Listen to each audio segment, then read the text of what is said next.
now is Gina Guddat. She's a teen health and fitness expert. She's going to tell us a little bit about the importance of nutrition. But first, before you do that, I would like to know, what are some of the projects that you're involved in right now? I do a couple of things. I run girls-only conferences, which are large events across the country where we take in girls from the community and talk to them about the hot issues and get them strategizing for their future on how they're going to deal with things and how they're going to make healthy decisions. So that's one. And secondly, we just produced these fitness videos for teens called Fit Girl. So I've been doing a lot of promotion on them, and you know, as girls sort of drop out of fitness come the teen years. So we're doing some fun things with kickboxing and hip hop and whatnot. And then lastly, I have a book out that's more on girls and their boundaries with boys. So it sounds a little bit like you focus mostly on the girl side, but do you work with the boys' point of view very often? Not so much, although someone really needs to. There you go, a new angle for you. I know, well, I have 3 daughters, so that's just kind of what my passion was. I was led into the girl thing, so. Well, and we're here at Kent Lake High School. How is it that you got involved here at Kent Lake? What is it you do here? Well, actually, I'm a mom. And like I had mentioned, the 3 daughters, 18, 16, and 13, and this is the school that they have attended or will be attending. And so I've been real active in just all the goings-on here from the music department and the drama and athletics. So I've seen a bunch of kids, you know, just succeed here and also have a fair amount of struggles. Oh, yeah. I guess it would be a bit of a struggle in high school, not only to fit in, really, but to eat healthy. Tell me a little bit about what the food program is like here at Kent Lake and what your girls thought of it or will think of it. Right. Well, you know, Kent Lake is actually great because they have so many choices. And, you know, when I was a kid, there was the one sort of cafeteria meal they put on the tray. And that is not the case anymore for many of the high schools. There's so many choices. Of course, they can bring their own lunch. But there's a student store, which is similar to a mini-mart that they can go in and shop at. There's Domino's Pizza that's brought in for them that they can purchase, along with a lot of other healthy choices. So it's not just the vending machines. Of course, they have gotten healthier, too, over the years. But I'm encouraged by what schools are doing for just giving variety. Well, you talk about being encouraged at what schools are doing.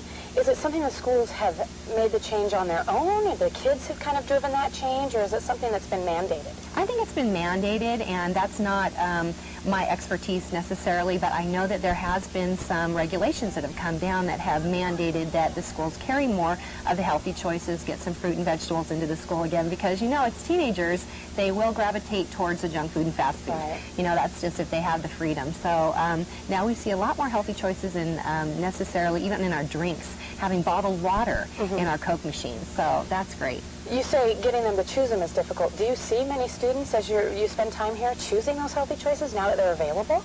Well, you know, it's kind of, it's polar. You know, we have some opposite things going on, right? We have, you know, some teen obesity issues, but then we also have obsessive dieting and anorexia. So, you know, you'll find the girls, especially girls, that are very interested in eating what they feel is healthy, but more in a dieting type of way, really watching what they're choosing, or just not eating at all during lunchtime.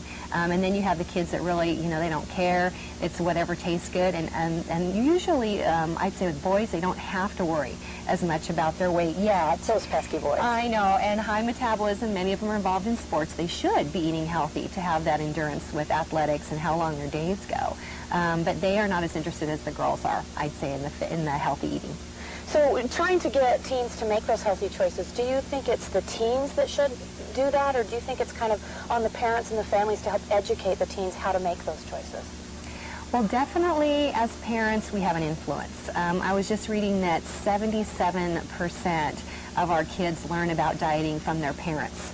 So we like to blame the media, and of course they do, you know, it is somewhat their fault for promoting these really unrealistic ideal images and super skinny models and buffed out male images as well. But the dieting protocol that our kids are learning is from their parents, because so many of us have tried diet after diet after diet and bought the next cookbook that comes out, the next diet book that's the bestseller. So the word dieting for kids, I mean, they're hearing it from the time they're born, pretty much from their parents. So I would say just a whole change in mentality at home would be ideal. Well, I have to say, I think I'm smelling donuts cooking. It's tempting. Well, the student store is it. probably starting to cook up some things. It may be cookies and sandwiches, and they make Subway type sandwiches as well. So yeah, there's some fresh things that are being cooked. I got a little distracted there. Well, when you talk about the diet mentality being learned from their parents, do you believe that parents teaching a child to diet is appropriate, or is there some other sort of language that we should be using to help our kids adopt the more healthy outlooks for life? Well, I'd love to just, ditch the word diet, and even when we say a healthy diet, when you just even throw that word in there, people start thinking limitations. Yeah. Anytime you use, even if you're talking about just healthy eating, if you say healthy diet, they're thinking we're going to eliminate food groups, we're going to, limit portion size. And, kids are very confused. If you ask them what is healthy eating, they may tell you, well, it includes fruit and vegetables. But beyond that, probably since the rise of, say, the Atkins diet and some of the no-carb, low-carb, kids will say, well, I was bad today, I had bread. Mm-hmm. Well, what's that about? I mean, bread has been a staple for how many centuries and how many people groups across the world. And yeah, maybe a lot of white flour isn't good, but bread certainly is not a sin. Right. And food has become this whole moral value thing. So they're confused. Is meat okay or is it not? Is bacon too greasy? And there's so many mixed messages. So what kind of verbiage can a parent use to help their kids understand what's healthy? Right, balanced eating and eating healthy, and just lose the word diet and just try to talk to them about, today have you had any vegetables, today have you had any fruits, and it may be in the form of a Jamba Juice smoothie. Right. That's great. That sounds good. Yeah, exactly. And you don't have to limit everything, where kids will have salad without dressing, they'll have a sandwich without mayonnaise, and everything that's offered in diet form, they think they need to choose that. That isn't the case. It's okay to have a little butter. It's okay to eat meat. There's limits on how many hamburgers you might have in a week or whatnot. But kids just need to be given that whole permission to eat, but include as parents lots of choices. So lots of choices, kind of in moderation, so that you don't overdo. Right. Because we just get in the habit of running through the drive-through. And I'm busy too with 3 girls, so I know. And when kids have a pocket full of change, they'll go to the dollar menu and go through the drive-through and pick up those items. Well, have you talked about maybe nuts and seeds? And, my kids eat, carrot sticks and pea pods, and they love sunflower seeds. Popcorn, microwave popcorn. And there's all kinds of things that it has to be grab-and-go food for teenagers. It has to be something quick but healthy that they can take with them. Well, not just for teenagers. I have to say, I went to McDonald's today, and I found myself at the menu, and I thought, well, what here is healthy? I know. And they do have quite a few choices, so it's just a matter of, once again, educating your kids. And taking them with you when you go shopping. That's a big deal with kids, is a lot of times we don't include them, and then we wonder why they're not eating anything that we have in the refrigerator. So ask them, what do you want to eat? Come with me. And they'll see several things. They're going to maybe gravitate towards the sweetened cereal and the sodas. But what else? What would you choose if you chose anything in the produce department?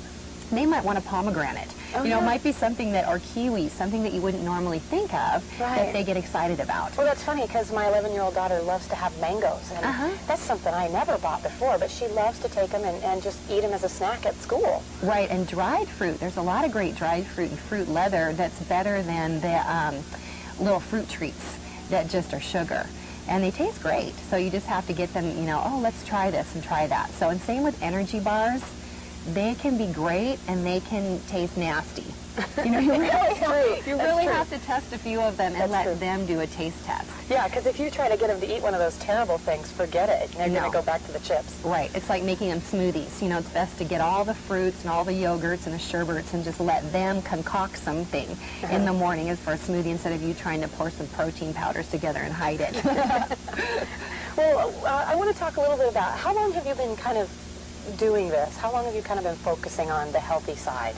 Well, I'm embarrassed to say that I have been, I started out in the fitness industry teaching fitness classes, and I've been doing that for over 20 years, and started with adult women and adults and moved into personal training, and then I realized there's so many of us that have these bad habits ingrained in us as adults, and working with adults, trying to get them to make healthy choices and start exercise routines is difficult compared to, say, keeping a teenager just on track. Right. So they don't start forming those habits right away. So pretty much my whole life, I'd say, I've been working on this. I was a cheerleader when I was young in a high school here locally as well. So it's always been a love of mine is movement and fitness and health. So. And I understand you've recently won an award. Can you tell us a little bit about that? The President's Council on Fitness in Washington, D.C. did give out some leadership awards this year in